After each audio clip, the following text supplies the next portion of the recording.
Bonjour à toutes et tous et bienvenue pour cette nouvelle vidéo où on va s'attaquer à une sorte de licorne du monde de l'airgun, du monde de l'arme de loisir.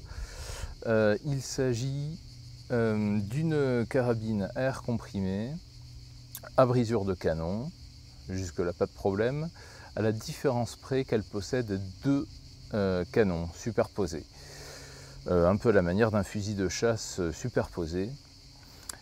Il s'agit du modèle dual, enfin modèle, c'est plutôt une gamme parce qu'il y a plusieurs modèles dans cette gamme. Donc la gamme s'appelle Dual, la marque c'est Biman, donc une marque qui s'est associée à Marksman, hein, donc c'est devenu une grande multinationale qui produit principalement ses modèles en Chine. Hein. Et le modèle en question que nous allons inspecter en détail, c'est le 2015 S. Alors, cette gamme Dual, on trouve donc, comme je l'ai dit, deux modèles dedans, la 2015 S que nous avons ici, et la 2016. La 2016, elle pourrait presque être confondue avec une carabine normale, parce qu'elle a une crosse très classique et de bonne qualité en bois. Et la 2016, en fait, a cette particularité que les deux canons ne sont pas du même calibre, il y en a un en 4.5 et un en 5.5, et il y a sur le dessus du boîtier une molette qui permet de sélectionner quel coup on fait partir en premier. Je ne reviendrai pas sur l'utilité de cette chose-là parce que bon, c'est très discutable. En ce qui concerne la 2015 S, c'est un modèle en soi, je vous l'ai dit, mais théoriquement il y en a d'autres. Parce que lorsque l'on inspecte la boîte, on voit qu'il y a trois versions différentes de la carabine qui existent. La 2015 S avec deux canons de 4,5 mm, la 2015 S1 avec un canon de 4.5 et un canon de 5.5, un peu comme la 2016. Et la 2015 S2 qui a deux canons de 5.5. Cependant, sur tous les marchés où j'ai pu regarder, que ce soit de ce côté de l'Atlantique, de l'autre et même en Asie, à aucun endroit je n'ai trouvé ni le S1 ni le S2. La seule chose que l'on peut se procurer, d'après ce que j'ai vu, c'est la 2015 S normale avec ses deux canons de 4.5. Évidemment, si j'avais eu le choix, j'aurais adoré me prendre la 2015 S2 avec ses deux canons de 5.5. Alors d'abord, si vous le voulez bien, on peut commencer par un petit tour du conditionnement parce que bon, on ne va pas faire un unboxing parce que la carabine a été unboxée il y a bien longtemps quand je l'ai reçue et j'ai pris le temps de l'utiliser, donc je pense pouvoir en parler de manière à peu près honnête. Alors, hop là. Donc le conditionnement est assez agréable, nous avons une boîte qui est assez réussie où on voit l'arme pratiquement taille réelle ainsi que de nombreuses informations sur son calibre, son fonctionnement et sa puissance. Dans l'ensemble c'est plutôt bien léché, rien de très particulier quant au fonctionnement parce qu'on voit utilise des plombs, brisure de canon, ça il n'y a pas de problème. Surtout ce qui est important, c'est que très visiblement ça nous informe que la carabine n'a pas de sélecteur comme la 2016 mais tire les deux canons en même temps. Nous avons ici les vitesses de plomb pour les différents modèles.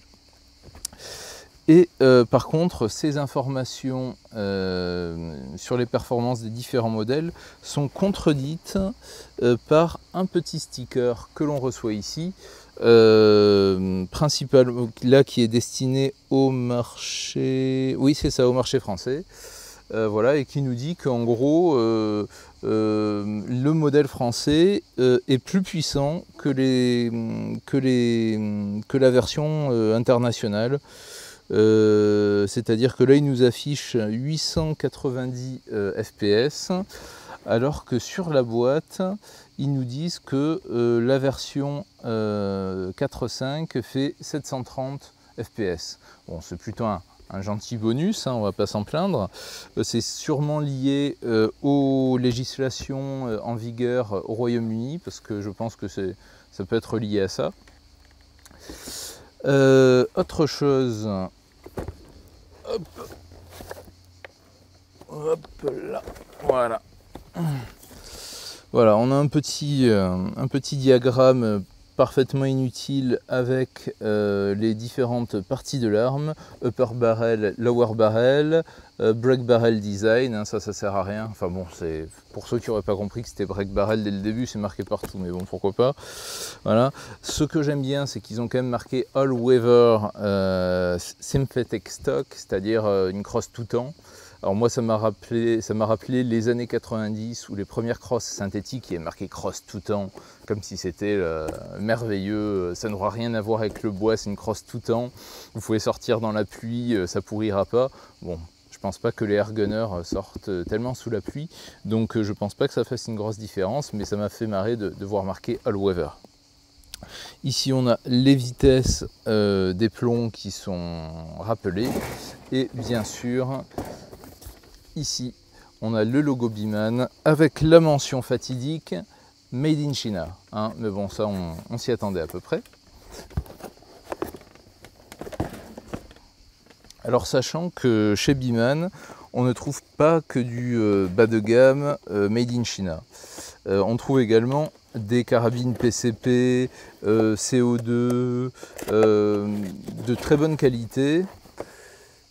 Donc il y a vraiment à boire et à manger chez Biman, c'est pratiquement un distributeur, parce qu'on trouve même des carabines QB dans le catalogue Biman, donc ça montre bien qu'ils se fournissent chez pas mal de fabricants chinois et qu'après ils distribuent une partie de leur catalogue, quoi, hein. Voilà. Alors à l'intérieur de notre joli carton, nous avons un sabot en polystyrène qui tient la crosse et un polystyrène en deux coques, hein, un sarcophage qui maintient la carabine, enfin le fût de la carabine en place. Nous avons également un manuel. Alors ça c'est la facture, ça me concerne, hein, c'est moi qui ai réglé la douloureuse.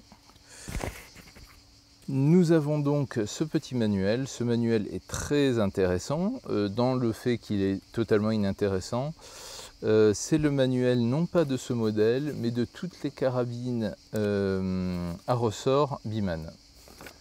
C'est-à-dire que, voilà, je ne sais pas si vous voyez, voilà, en fait c'est un catalogue générique. Et c'est très dommage parce que là on a quelque chose qui sort clairement de l'ordinaire. On a un fonctionnement qui est un peu loufoque, que ce soit par ses organes de visée, que ce soit par son fonctionnement à deux canons, même la sécurité automatique, enfin des trucs comme ça qu'on aimerait voir dans le manuel et qu'on ne voit pas, et ça c'est très dommage quand on a affaire à un modèle aussi exotique. À la limite ça peut même générer des accidents, hein. Je ne comprends pas pourquoi ils font ça. Voilà, donc ils nous donnent toute une liste d'indications qui sont totalement génériques et qui ne s'appliquent pas pour la plupart, pour la grande majorité à ce modèle-là. Donc cette petite notice, à part pour les consignes de sécurité qui sont toujours bonnes à suivre, ça on peut s'en passer. Alors si vous cherchez d'ailleurs le mode d'emploi de la 2015S sur internet, il n'existe pas non plus sur internet, hein, donc n'allez pas vous imaginer que sur le site de Biman vous allez trouver d'autres choses, c'est pareil.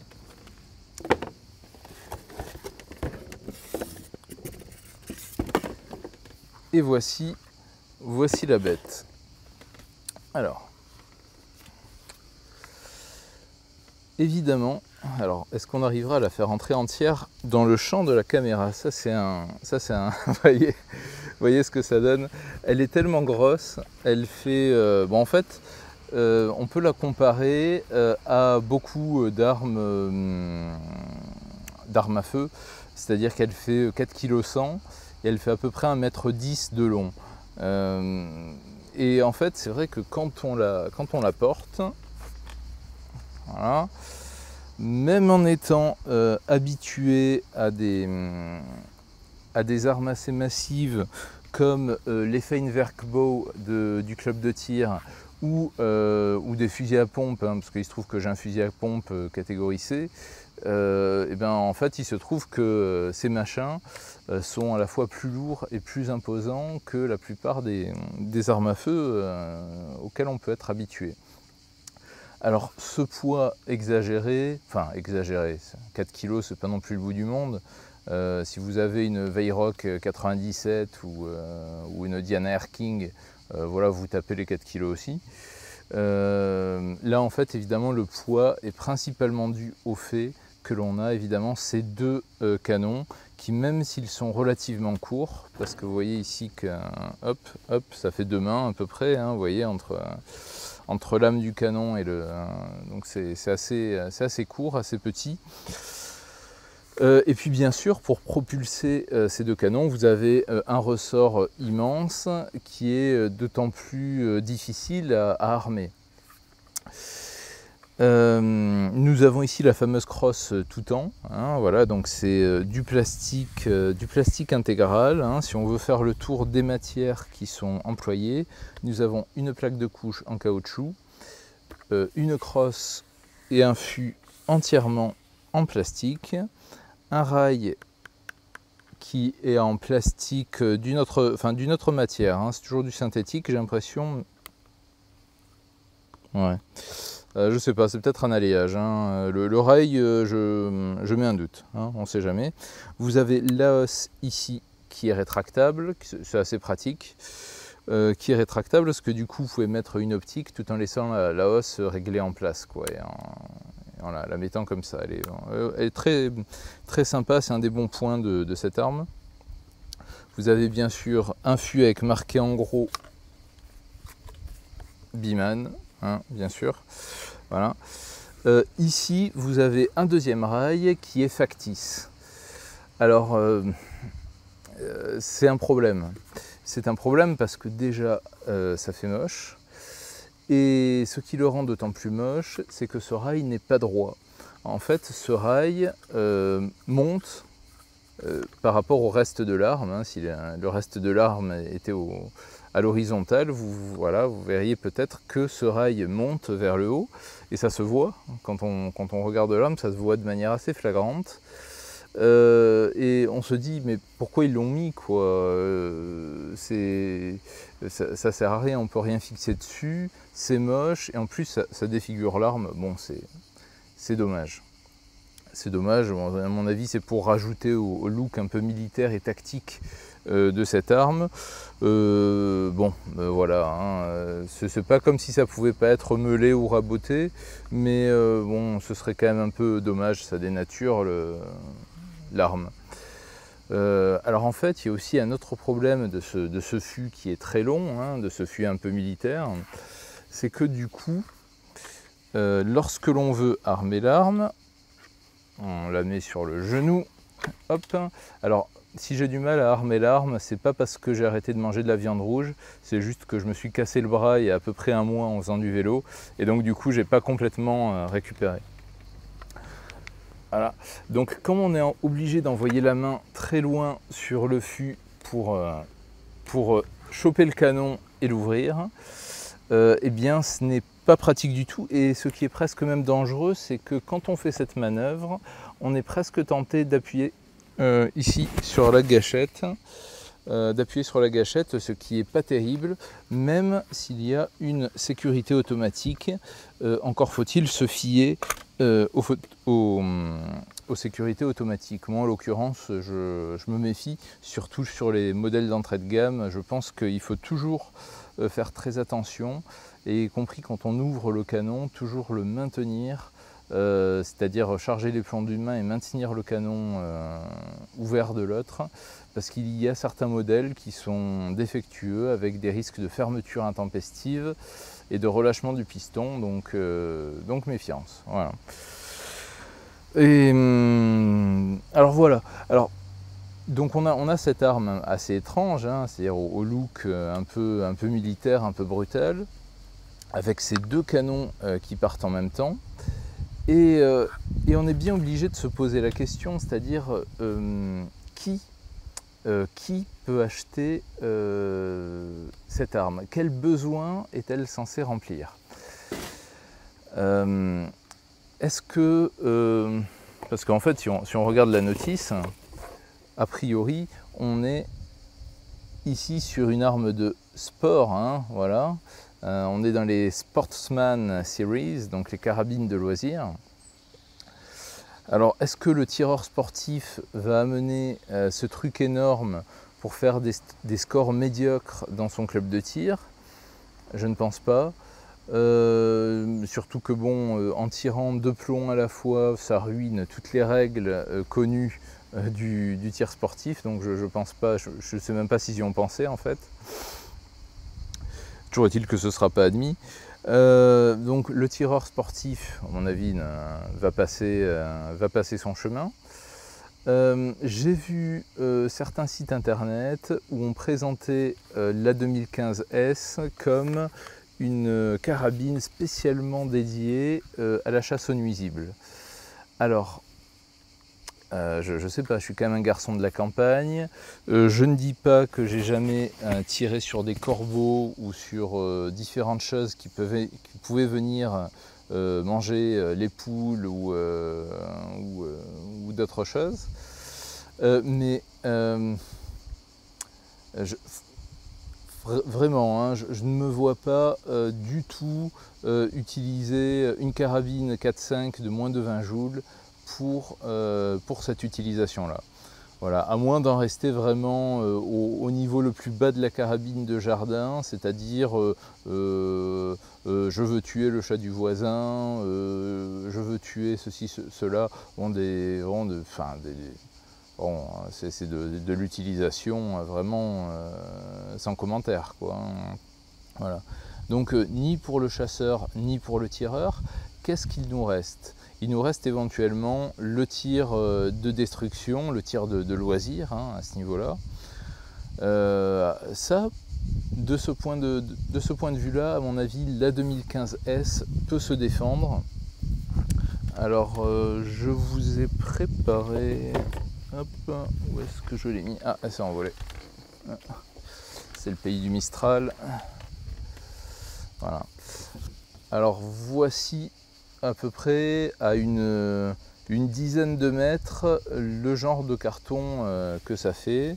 Donc on a, voilà, principalement ici, vous voyez, donc à chaque fois il faut garder en mémoire évidemment que les plombs arrivent par deux. Donc du coup, pour vous donner une idée de l'espacement, attendez voir, tac tac tac, ouais, c'est ça. En fait, on retrouve à peu près, vous voyez, ça, c'est par exemple un duo, là, les deux que je pointe du doigt, il y en a une dans le noir, une dans le blanc. Ça, elles sont arrivées en même temps. Donc, il faut savoir que quand vous tirez à bout portant, vous avez grosso modo 1 cm d'écart. À 10 mètres, c'est pratiquement encore le cas. Ça peut varier à peu près d'une pièce de 1 euro à une pièce éventuellement de 2 euros. Hein, surtout quand on utilise des plombs bas de gamme, hein, en l'occurrence pour le test. Je ne me suis pas cassé la tête et j'ai employé des plombs pisteurs qui sont bien mais pas top. Et là on voit que bon, bah, ça fait des écarts, si vous voulez, entre ça c'est un bon écart, mais j'ai l'impression que oui, ça aussi c'en est, ça aussi c'est un doublon. Non, ça c'est un doublon, voilà.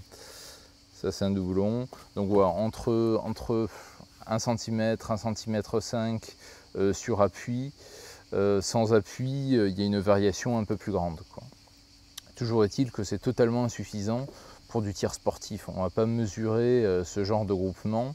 Voilà, ce n'est pas désastreux parce que bon, voilà, il y a des carabines qui sont bien plus désastreuses que ça au niveau précision. Alors, parlons un peu de la puissance de la carabine. Alors, cette carabine, chez la plupart des armuriers, est vendue comme une carabine 20 joules. Donc vous verrez sur la page de l'article marqué 20 joules ou 19,9 joules pour rester en dessous de la limite. Alors la carabine elle-même, en effet, développe 20 joules. Mais chaque canon, évidemment, développe 9 joules. Hein, vous aurez compris. Voilà, donc la carabine fait 20 joules et chacun des deux canons fait 9-10 joules, quoi. Donc là, tout de suite, on arrive un peu aux limites de l'argument chasse aux nuisibles, quoi, hein. Avec 10 joules, bon, comme je disais tout à l'heure, on va surtout faire du tir de jardin. Éventuellement, si Beeman avait commercialisé sa version 5.5, évidemment, ça aurait donné d'autres résultats, parce que tout le monde sait bien que les carabines 5.5, pour une puissance donnée, vont développer plus, parce que le plomb Diabolo est plus gros, et qui, évidemment, l'impact va développer une énergie qui est bien plus intéressante. Alors que faire? Que faire? Il ne reste plus, comme je disais, que du tir de plinking, du tir de loisir pur et du tir de jardin. Et pour cela, la 2015S est assez satisfaisante, à une exception près, c'est qu'on ne pourra pas faire par exemple de l'initiation de jeunes tireurs avec cette carabine. Pourquoi? C'est très simple, elle est trop lourde. Elle fait 4 kg, tandis que la plupart des carabines d'initiation, je vais parler de la Gamo GTAC, je vais parler de la Gamo Fox, toutes ces carabines font grosso modo dans les 2 kg et 80 cm, et celle-là fait 4 kg et plus d'1 mètre de long. C'est pas pratique du tout. Vous aurez bien vu que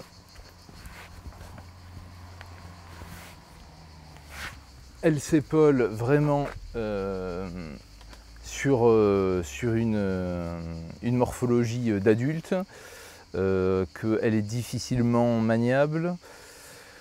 Donc voilà, hein, là ça réduit encore le champ des possibles. Si vous pensiez là aussi à une carabine fun pour apprendre à tirer à votre gamin de 10 ans, et ben voilà, il faudra voir ailleurs, parce que ce modèle-là n'est vraiment pas très pratique.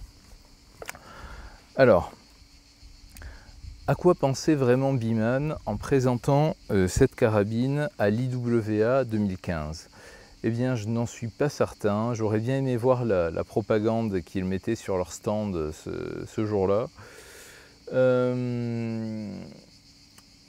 Alors, les premiers modèles qu'ils avaient montrés sur les photos de l'IWA étaient kaki.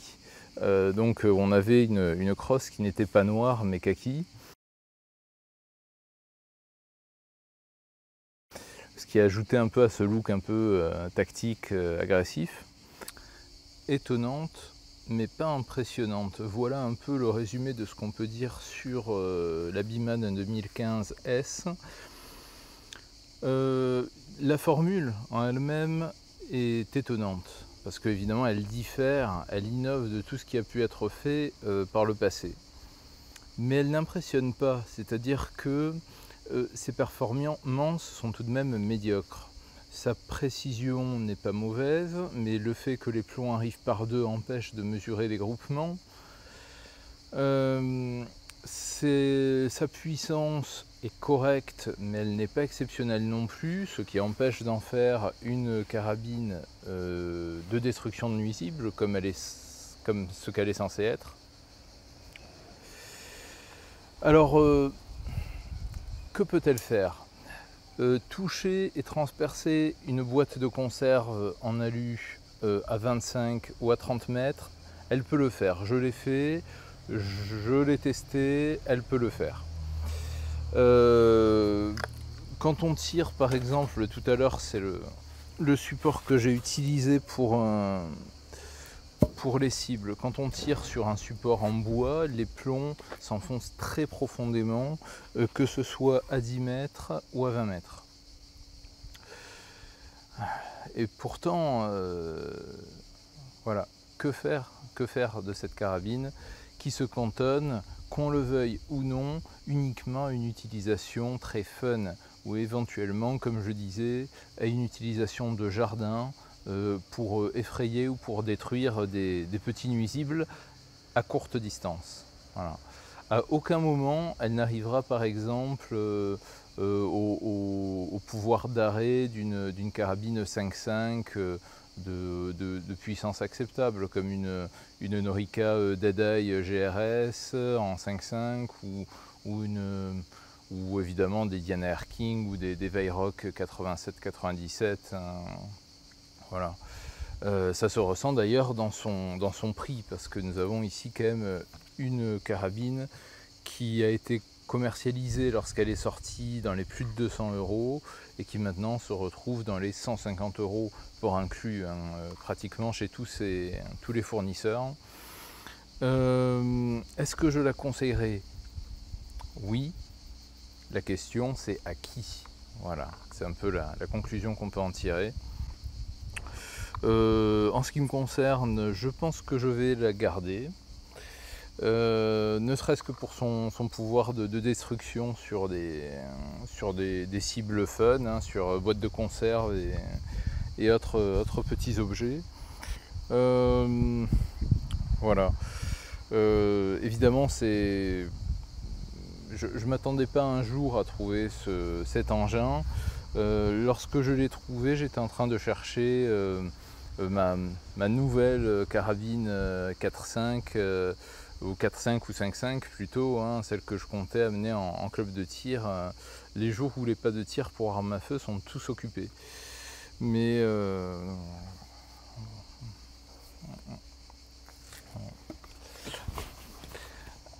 alors évidemment, on peut aussi parler des accessoires, ou plutôt de l'absence d'accessoires.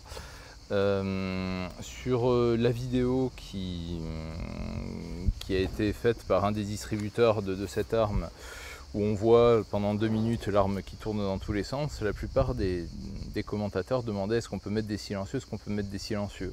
Non, on ne peut pas mettre de silencieux, parce que les canons sont trop rapprochés.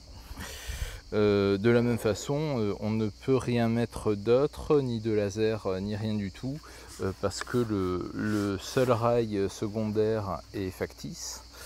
Et le rail principal, évidemment, permettra de mettre une lunette ou un point rouge, mais oubliez les silencieux et oubliez aussi les bipieds, évidemment.